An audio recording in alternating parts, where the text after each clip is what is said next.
Nirmala Kenyam, Biakamal ka Nur online TV channel. And wale Shanka well, Kapaikel one kinadaro with the Jandang with the DH. And Larabaling was a me area gate to a gravish bentiu,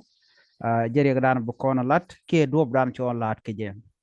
Chiriak Maja talk, Ray Kemka, Manteka bentiu, ala bentiu, IDP Cam, Regate talk thin. Charlotte Guasaman, which take wood. Meteke runde jan dang rawi diech ano chaje yen ko sharanak rekem ka DP cam re wike bentiu jente runde jan dang di karwada ka sharama do dien chajenek bana run ramadan chanek bu konaling re kem ken binami ka bentiu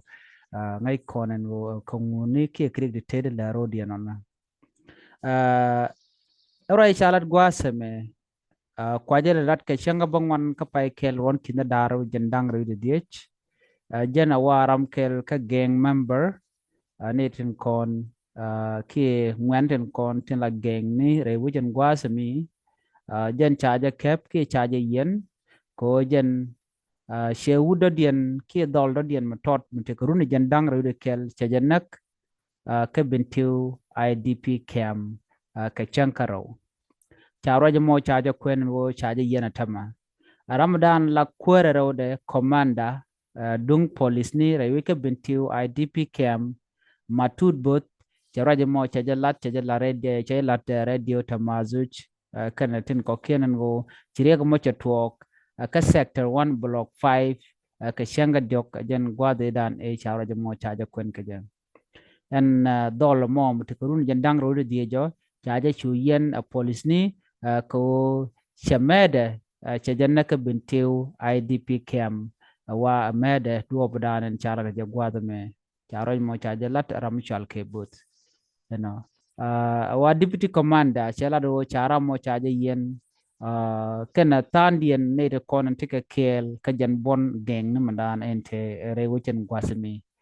Ramadan cha nyak re wujen gwasami wa shwale rot kong la jor wajen bo ram kel mila ol geng ki oji la te ke team geng ne boni lo gang ne ken ano chala do ne tin ko ken kon tin cha garam ne gradient bo ano re kem ka binti IDP kem chala do bajen cha je yen cha ke yen bo kene to kel ko jen gwada danan to ko tin